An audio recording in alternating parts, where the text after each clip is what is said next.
میں تو آج بھی اس کے حصے کے تھپڑ اپنی گالوں پہ برداشت کر رہی ہوں، تو یہ کدھر گیا؟ اردشیر نام کا بادشاہ تھا، حضرت محدث ابن الجوزی آج سے کچھ 700 سال پہلے لکھتے ہیں۔ اردشیر بادشاہ بڑا خوبصورت تھا، جوان تھا، بڑا عقل مند تھا۔ اس نے اس طرح کی قریب قریب کی ساری ریاستوں پہ قبضہ کر لیا۔ بڑا عقل مند زیرک تھا، قبضہ ہو گیا۔ ایک بادشاہ بڑا سخت تھا، اس کے ساتھ جب پنجہ آزمائی ہوئی تو اردشیر کہتا ہے اس پہ میرا قبضہ نہیں ہو رہا تھا، اور جب ہم نے ساری ریاستوں نے مل کے اس پر حملہ کیا تو ایک قلعے کے اندر قلعہ بند ہو گیا۔ اردشیر بڑا خوبصورت آدمی تھا، بڑا سمجھدار تھا، تو وہ بادشاہ قلعہ بند ہو گیا، اس نے کہا نکلنا ہی نہیں۔ اب وہ اندر بند ہے، یک بارگی حملہ کیا تو وہ بڑا بڑا قلعہ تھا اس میں بند ہو گیا۔ اس بادشاہ کی نا جس پر حملہ کیا، اس کی بیٹی اچانک ایک دن قلعے کی دیوار پہ چڑھی تو اردشیر کے حسن و جمال کو دیکھا تو عاشق ہو گئی، اور اپنے ہی باپ کے خلاف اسے کہنے لگی کہ اگر تو میرے ساتھ شادی کا وعدہ کرے نا تو میں تجھے رستہ بتاتی ہوں حملہ کرنے کا۔ اس نے کہا میرا وعدہ رہا، تو رستہ بتا۔ اس نے رستہ بتایا اس لڑکی نے، اور بادشاہ نے حملہ کیا تو اس کا باپ قتل کیا، اس علاقے پہ قبضہ کیا شادی کے وعدے پر۔ ہاں نفسانی خواہش بندے کو اندھا کر دیتی، نہیں سمجھ آتی اس کو میں کدھر جانا ہے، اندھا کر دیتی۔ حملہ کیا، اور جب اس لڑکی کو لے کے آیا نا اپنے محل میں، تو پہلے دن شادی کی پہلی رات تھی، تو بستر بچھایا کنیز نے، تو وہ کبھی کروٹ ادھر بدلتی کبھی ادھر بدلتی، تو بادشاہ کہنے لگا کیا ہے؟ کہنے لگی بستر میں کچھ ہے، مجھے تکلیف دے رہی۔ اس نے چراغ جلائے اور جب بستر اٹھایا تو ایک اتنا سا دھاگا نکلا۔ دھاگے سے عموماً تکلیف نہیں ہوتی، تو اس نے کہا تو اتنی نرم و نازک ہے کہ دھاگا؟ کہنے لگی میرا باپ نا میرے ساتھ اتنا پیار کرتا تھا کہ روز میرا بستر بھی خود بچھاتا تھا، اور اس نے آلہ رکھا ہوا تھا، وہ ناپتا تھا کہ کوئی پایا اونچا نیچا تو نہیں، میری بیٹی کا بیلنس سوتے وقت خراب نہ ہو جائے، اور میرے لیے گوشت اور کپڑے بھی خود پسند کر کے لاتا تھا، کھانے پینے کا خود خیال کرتا تھا۔ اردشیر کہنے لگا اچھا وہ اتنا پیار کرتا تھا، اور پھر تو نے اس کے ساتھ کیا کیا؟ کہنے لگا بلاؤ کنیزوں کو بلایا، فرمایا اس کو اٹھاؤ اور جلاد کے پاس لے جاؤ، اسے کہو کہ اس کے بال ایک گھوڑے کے ساتھ باندھے، پیر دوسرے گھوڑے کے ساتھ باندھے، اور ایک گھوڑا ادھر بھگا دے کدھر بھگا دے۔ یہ جس کے باپ نے اتنا پیار کیا، یہ نفس کی اتنی غلام ہے کہ اس کی وفادار نہیں رہی تو میری وفادار کیسے بنے گی؟ جس نے اتنے نازوں سے پالا کہ دھاگا اسے برداشت نہیں۔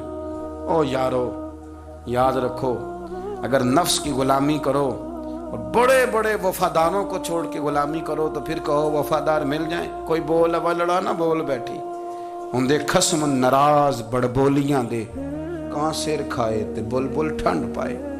بڑے فرق نہیں سجنا بولیاں دے، جڑیاں خصماں دی وچ رضا وسن، بھاگ جاگ جاندے انہاں گولیاں دے۔